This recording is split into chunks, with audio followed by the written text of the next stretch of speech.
Dieu Tout-Puissant, Créateur du ciel et de la terre, encore une fois ce matin, nous te sommes reconnaissants, Seigneur Jésus. Pour le souffle de vie que tu nous donnes, l'occasion que tu nous donnes de venir dans ta maison, Seigneur. Puisses-tu descendre maintenant dans ta puissance de résurrection et être avec nous pendant ce moment de la parole. Puisses-tu nous oindre de ton esprit. Et puisses-tu nous enseigner ta parole, Seigneur. Ô Dieu Tout-Puissant, ta parole, c'est le langage du Saint-Esprit.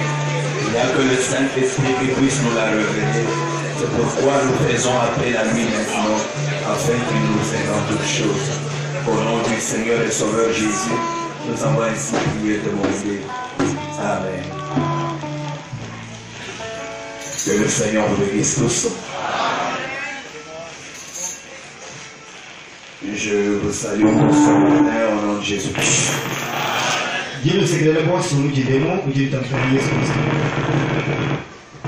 Je crois que vous vous portez tous bien ce matin.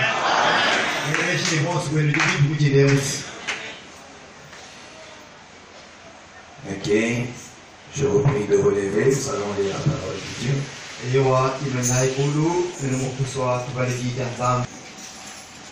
Genèse chapitre 15.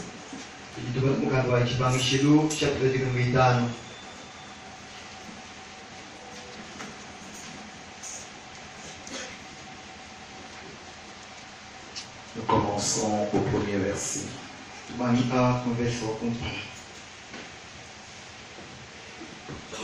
Après ces événements, la parole de l'Éternel fut adressée à Abraham dans une vision et il dit: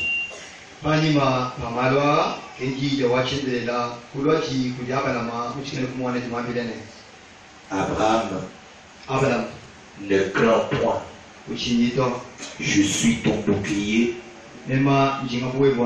et ta récompense sera très grande. Abraham répondit: Seigneur éternel, que me donneras-tu? Je m'en vais sans enfant. Et l'héritier de ma maison, c'est Eliezer de Damas.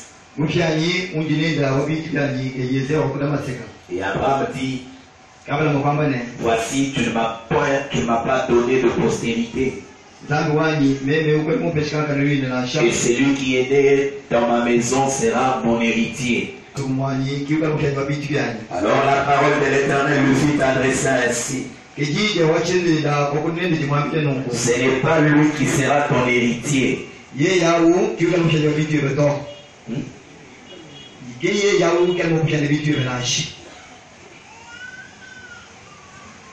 Mais c'est celui qui sortira de tes entrailles qui sera ton héritier. Et après l'avoir conduit dehors, il dit: regarde vers le ciel et compte les étoiles si tu peux les compter.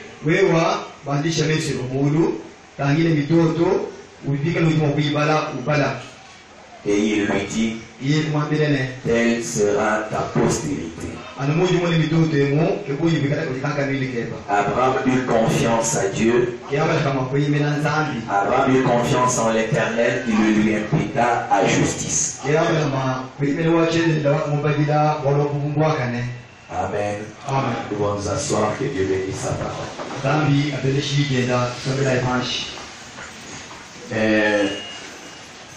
Je crois que nous sommes en train toujours de parler de notre sujet, Abraham et sa postérité après lui.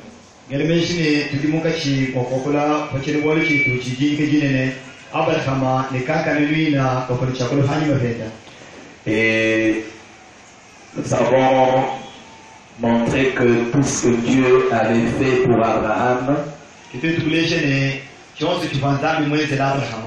tout ce qu'il avait fait avec lui,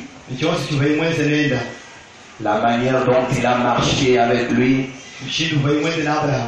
Dieu a juré de le faire aussi à sa postérité après lui. Et la postérité d'Abraham, ce sont les croyants qui sont morts en Christ. Et nous avons vu que la première chose que Dieu a faite avec Abraham, ou celle qu'il a faite pour Abraham, c'est qu'il l'avait appelé par élection, par grâce.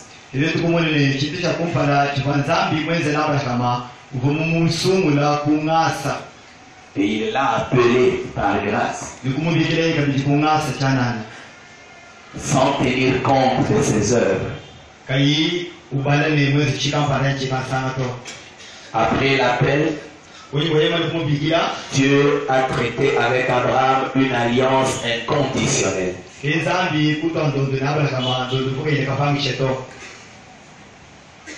Pas pour dire à Abraham, si tu fais ceci, je ferai aussi cela. Mais Dieu a dit, je l'ai déjà fait. Voilà, nous a dit que c'est parce que Dieu était décidé à sauver l'homme, sachant que l'homme lui brise toujours ses engagements.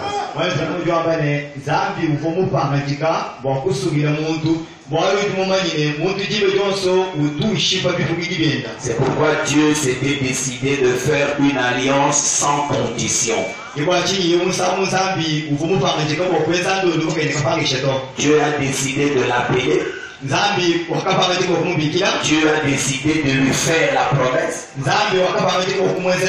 Et tout ce qu'il a demandé à l'homme, c'est juste croire l'œuvre que lui a déjà accomplie.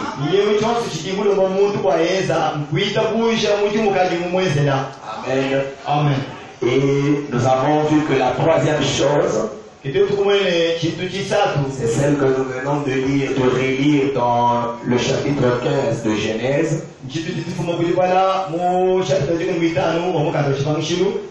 Abraham crut à Dieu et cela lui fut imputé à justice. Donc la troisième chose, c'était la justification d'Abraham par sa foi. C'est que Abraham a eu confiance à Dieu et Dieu lui a imputé sa foi à justice. C'est que Dieu a oublié son passé. Dieu a oublié le mal et les péchés d'Abraham. Il l'a justifié. Il a déclaré qu'il n'avait jamais péché. Amen. Et nous avons vu que c'est ce que Dieu fait pour chaque croyant. Tout celui qui croit à l'œuvre accomplie par Christ au calvaire, qui croit que cela était pour lui, et que Christ a porté ses péchés pour que lui devienne juste, il accepte l'appel de Dieu et il se repent de ses anciens péchés. Dieu lui accorde le pardon et Dieu oublie ses péchés. Et cet homme, c'est un homme juste, justifié par la foi qu'il a eue dans l'œuvre du calvaire. Amen. Amen. Parce que Christ a pris sa place pour que lui prenne la place de Christ le juste.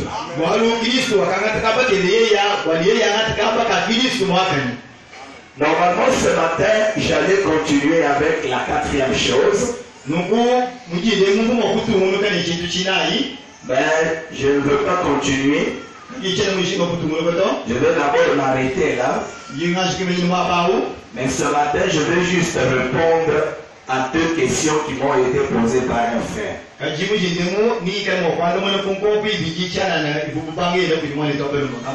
Par rapport à mon sujet, bien sûr, c'est que nous sommes dans notre sujet. Et quand j'ai lu les frères, j'ai compris que ça peut ne pas être lui le seul à avoir la difficulté.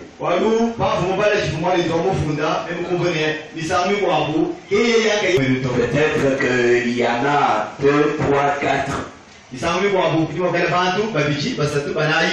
je voulais éclairer. Et peut-être ça aidera ceux qui ont compris à comprendre davantage. Je voudrais d'abord lire le frère. Et je voudrais que vous soyez attentifs. Le frère m'a écrit 2 lettres. Le frère, il est là. Je voudrais juste me rassurer que je ne réponds pas à ceux qui n'ont pas la difficulté. Ah ok, d'accord, je le vois. Maintenant, je voudrais que vous suiviez d'abord ces préoccupations. J'ai aimé ça parce que j'ai compris et je comprends. Moi-même, il y a quelques années, j'avais la même difficulté.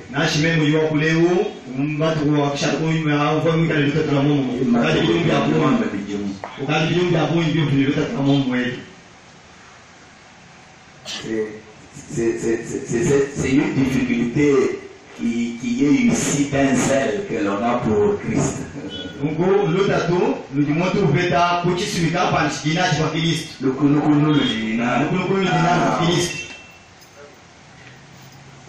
Frère dit dans sa première lettre, cher révérend, Dieu vous bénisse. J'ai suivi avec attention votre prédication et j'ai été béni pour cela. Pourquoi je dis encore une fois que Dieu vous comble de toute grâce. Merci frère. Vous avez dit que le salut, c'est croire l'œuvre du calvaire. Et en dehors de cet effet de croire à Jésus, il n'y a point de salut.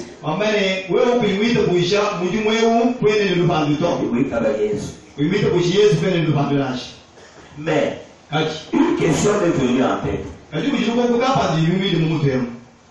C'est que les catholiques, les protestants, les orthodoxes et les autres dénominations, ils croient aussi à l'œuvre du calvaire. Donc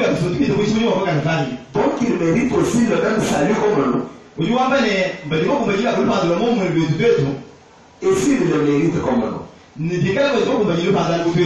alors à quoi nous servira-t-il le fait de se livrer à ces chemins périlleux et pleins d'œuvres? Or nous méritons le même salut. Mais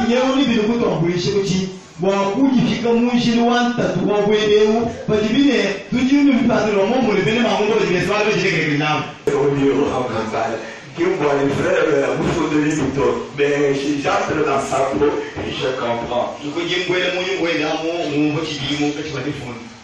Et la deuxième question, il est écrit que l'âme vainqueur. Or, on ne peut pas être vainqueur sans pour autant combattre. On ne peut pas être vainqueur sans pour autant combattre. Voilà. Donc, selon moi, heureusement qu'il a dit selon lui. Selon moi, la couronne c'est le salut.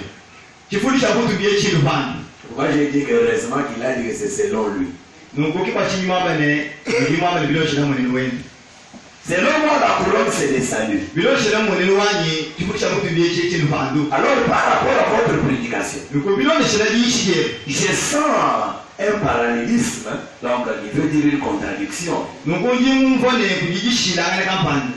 Parce qu'il fait le fait comprendre que bon, le salut c'est la couronne.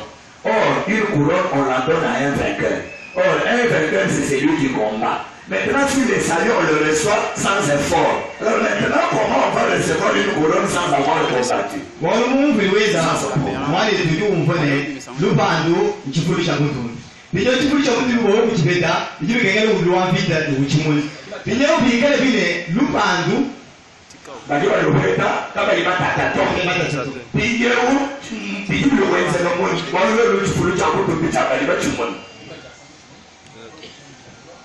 Ça, c'est une préoccupation. Alors il dit comment expliquer. La troisième question. Paul dit la foi sans œuvre est morte. Alors, dans votre prédication, on dirait que les œuvres ne comptent pas.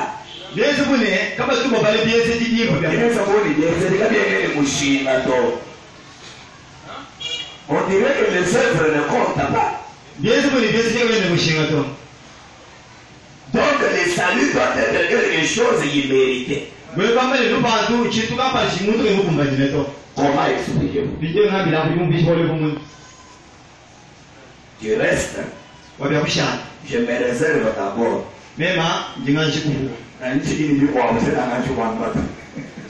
J'attends une suite favorable de votre part.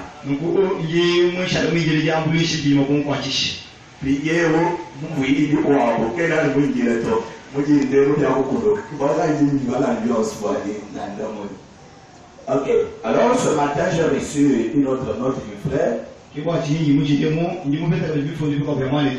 Alors il dit, cher pasteur, encore une fois que Dieu vous bénisse. Juste pour approfondir mes questions avec le prophète à la fin. Vous m'excuserez parce que je ne connais pas bien la citation, mais vous la connaissez. C'est la brochure dans laquelle le prophète raconte l'histoire de l'empereur César Auguste qui cherchait quelqu'un avec qui il voulait régner.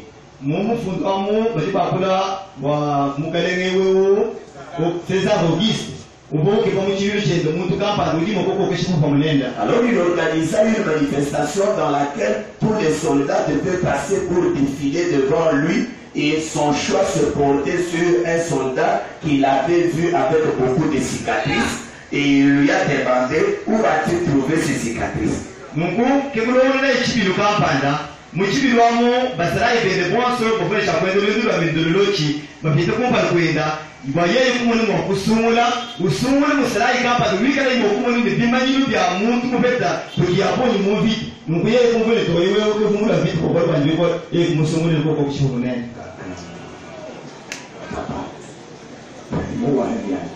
Frère, lui a appris, il y a comme le Moussala et les femmes, il y a comme le budget et le prophète, mais il va donc suivre un gars, il va voir le colo, il va voir le moment de citation.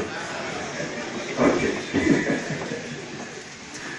Alors, ce dernier lui a répondu, oh roi, c'est dans la guerre quand je combattais pour votre pouvoir que j'avais eu ces cicatrices. Mais le roi l'avait couronné pour cet acte.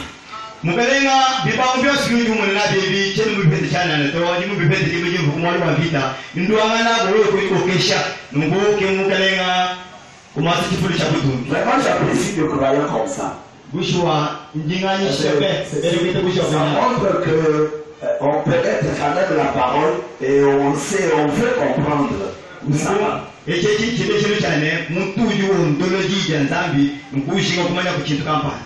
Parce que même moi je peux parler des gens qui posaient beaucoup de questions.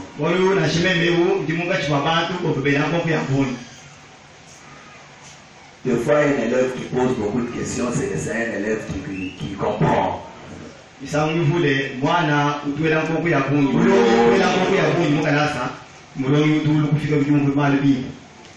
Ok, alors le roi l'avait couronné. Et le prophète dit que c'est comme ça que Jésus couronnera tout celui qui aura combattu pour lui.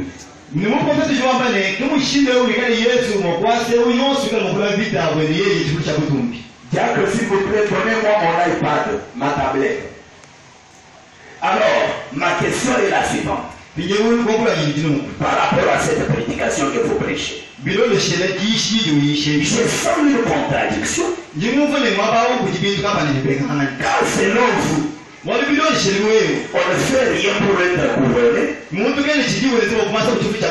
pour le salut. Comment expliquez-vous? On sait qu'il y a un c'est que depuis que j'ai commencé à parler, je n'ai pas parlé de couronne, j'ai parlé du salut. Le problème, c'est que c'est le frère qui comprend que le salut et la couronne, c'est la même chose. On va y arriver.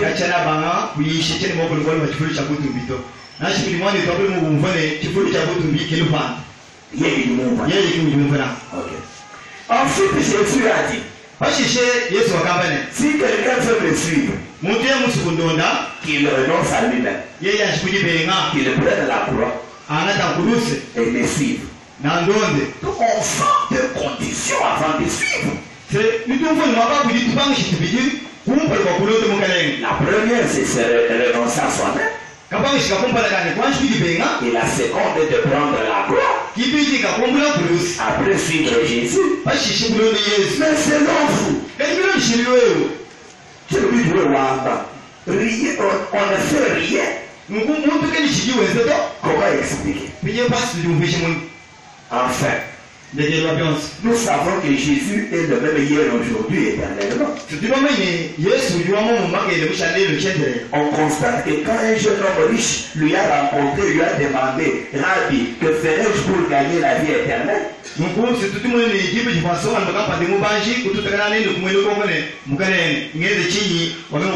Jésus lui a répondu,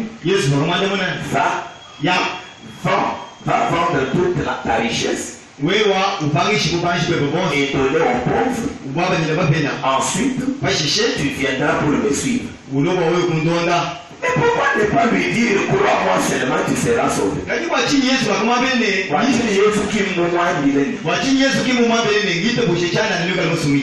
Pourquoi la condition? Alors, Jésus a-t-il changé? Parce que dans votre prédication pour le salut, il faut seulement croire à Jésus. Encore un parallélisme. Comment expliquer? J'attends une suite favorable de votre part, cher Révérend. Oui, elle va tomber tout de suite. Je crois que vous avez suivi attentivement. Comprenez que c'est pertinent.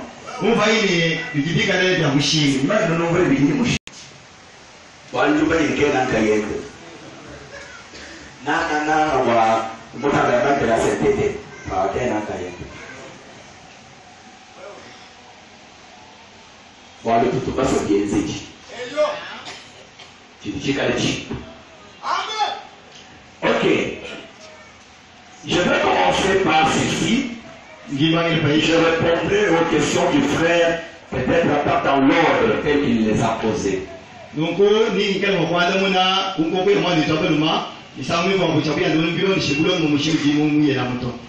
voudrais d'abord dire ceci. La couronne de gloire, ce n'est pas le salut. J'aimerais que vous suiviez très bien.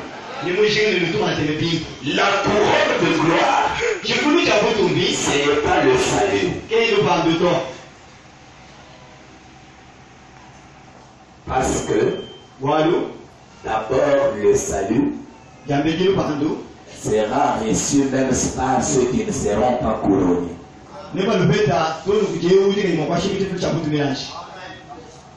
Amen. Amen. La couronne, c'est une récompense. Ce n'est pas le salut.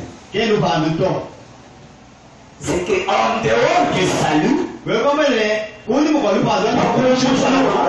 il y a aussi la couronne que l'on donne à ceux qui ont fait quelque chose de spécial pour le royaume.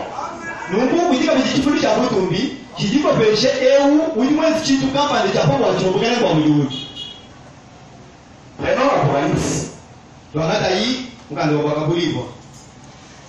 Beaucoup d'affaires, il dit malheur au monde moi, il tient dans mon manière, il n'a qui j'ai pu en soumettre, vous avez un embauche.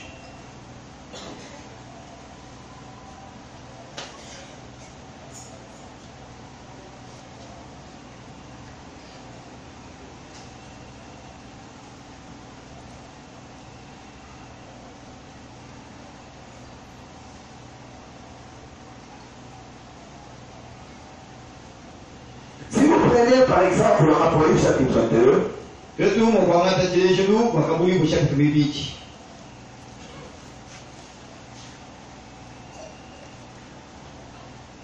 verset 8, rapidement, nous descendons. Écrit à l'ange de l'église de Smyrne. Voici ce que dit le premier et le dernier, celui qui était mort et qui est revenu à la vie. Je connais ta tribulation et ta pauvreté, bien que tu sois riche. Et les calomnies de la part de ceux qui se disent justes et qui ne le sont pas. Mais qui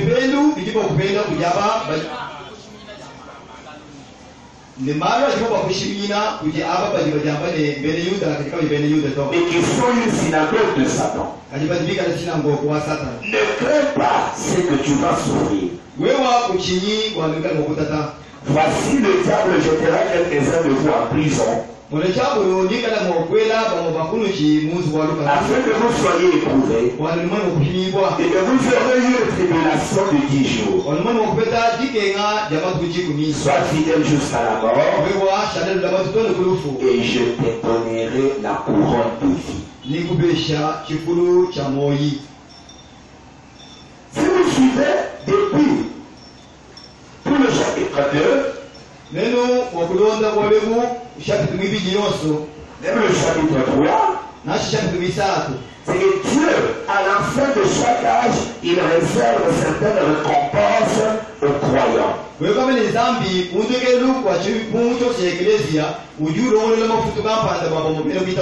Ces récompenses-là sont différentes. Par exemple, dans l'âge de la Odyssée, il dit au verset 21 du chapitre 3, il dit, c'est lui qui vaincra, je le ferai asseoir avec moi sur mon trône. Comme moi j'ai vaincu, et me suis assis avec mon Père sur son trône. C'est une récompense. C'est différent du salut. Parce que tous ceux qui seront sauvés ne seront pas sur le trône. Amen. Amen. Mais la couronne, c'est quoi?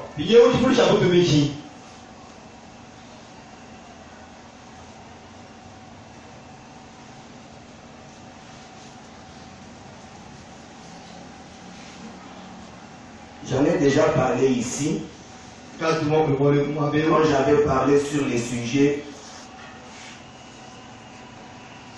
où j'avais intitulé est-ce que tu seras aussi fidèle jusqu'à la fin de ta route, quelque chose comme ça.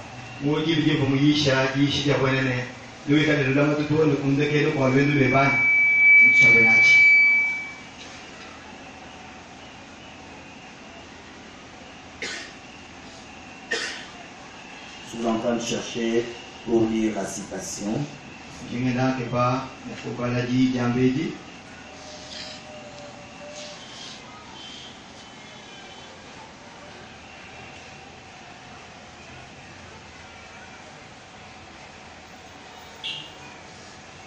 Comme ça, Frère Branham va nous dire ce que c'est que la couronne.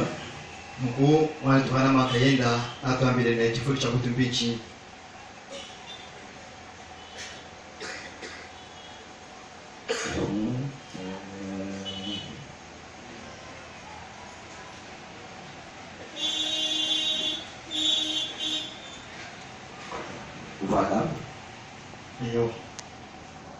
Je suis dans la prédication Ouvrir une voie. Prêché le 4 mars 1956.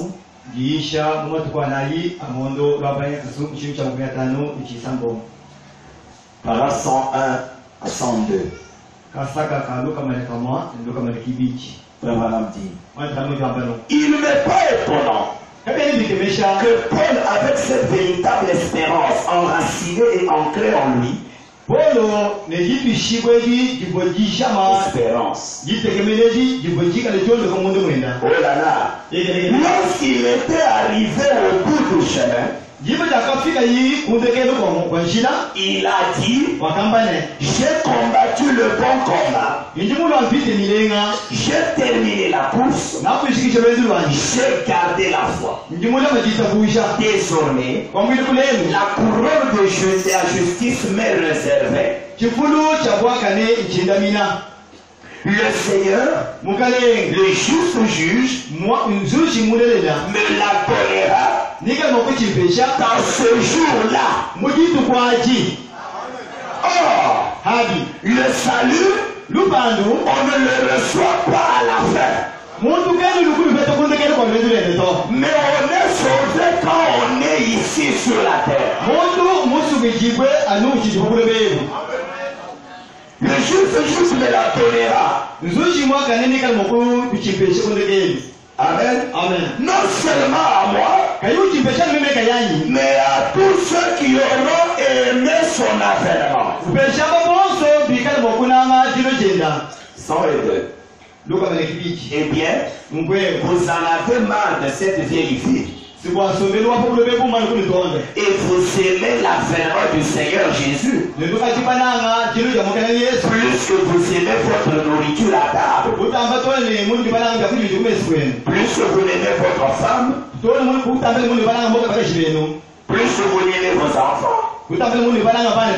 Alors, il y a une couronne qui vous est réservée.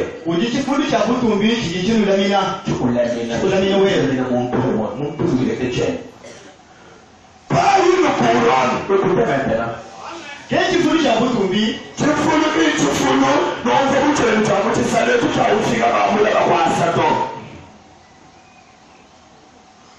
Pas une couronne. Une couronne d'or à vous mettre sur la tête. Mais un corps exempté de douleur. C'est ça la couronne. Dans le corps théophanique. Le corps de gloire. Tous ceux qui seront sauvés n'auront pas ce corps. Parce que il y a une partie des gens qui auront le salut, mais qui pourront ressusciter à la seconde résurrection.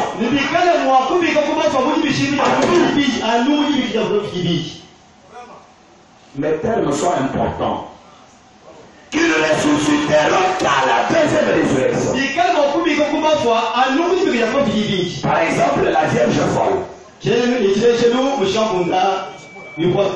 La Vierge folle aura le salut, mais n'aura pas les mêmes privilèges que l'épouse de Christ.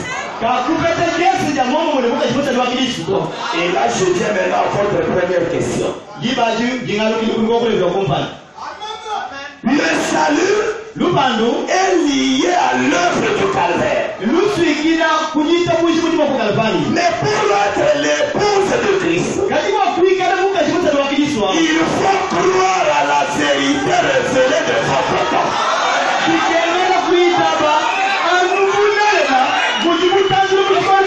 C'est ça qui met la différence entre nous et les autres croyants de l'éducation.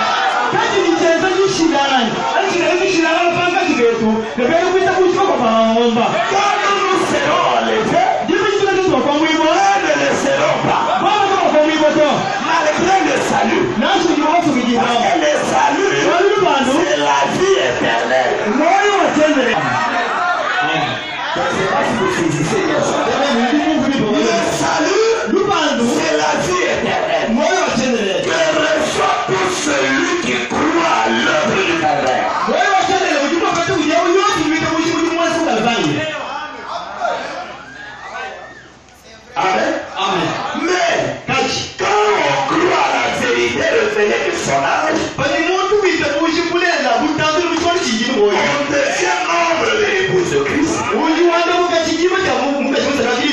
cela, vous avez le premier privilège. C'est la première résurrection. Amen. Pendant ce temps, pendant le temps de la première résurrection, les autres sauvés qui n'auront pas cru à la lumière de leur temps,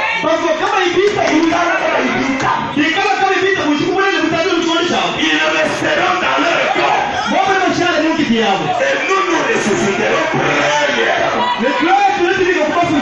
C'est le premier privilège. Le deuxième privilège, nous allons aller dans l'enlèvement pendant 3 ans et demi. Pendant que les autres sauvés, les morts dans les corps, les vivants dans la tribulation. C'est notre deuxième privilège. Amen. Le troisième privilège, au jugement de toi le blanc, nous l'épouse, nous serons assis avec Christ sur son trône. Nous jugerons les autres là. C'est un privilège. Est-ce que vous saisissez cela? Et il y en a beaucoup. Mais ça, il y a bon. Nous ne pouvons pas nous comparer avec les dénominationnels. Et nous ne pouvons pas comprendre que nous sommes sur le même pied d'égalité.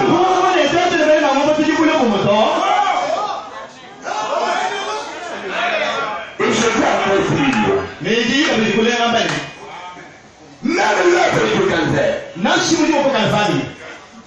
il faut qu'il te soit des pains selon la lumière de votre corps.